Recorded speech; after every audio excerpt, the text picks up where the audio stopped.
I grew up in a bit of a rough neighborhood. I was quite sheltered as a kid, but when I got older, I just started hanging out on the streets a lot more. And as I did that, I started hanging out with some of the older boys, and that ultimately ended up in myself joining a gang. I was heavily into some drugs and alcohol at that time, and I actually started dealing some drugs on the side, trying to make money.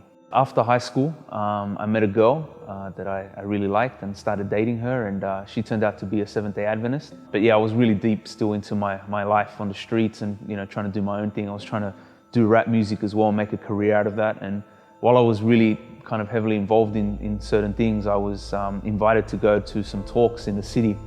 That's when I met a man by the name of Lyle Southwell, who shared some things from the Bible that I had never heard before and kind of blew me away. He actually ended up really getting through to me, not just with what he shared with me, but also the character in which he did it. So at this point, I was just out of control. I was recently married. I had a little baby girl at home. Everything that was good in my life was kind of falling to pieces. I had almost been killed. People were after me. My friends wanted to get involved, and this kind of really bad stuff was happening where, people, including myself, were going to either end up dead or in jail. And it was right in the middle of all of that when things were at the lowest for me, where I had this amazing encounter with Jesus. I knew that what he had done, it was so massive that he didn't do what he did for me just so that I would be a pew warmer on Saturdays at church. I really felt that what he had done for me was for a reason. There was a purpose behind it. And I think that is when I started to really feel the calling to ministry.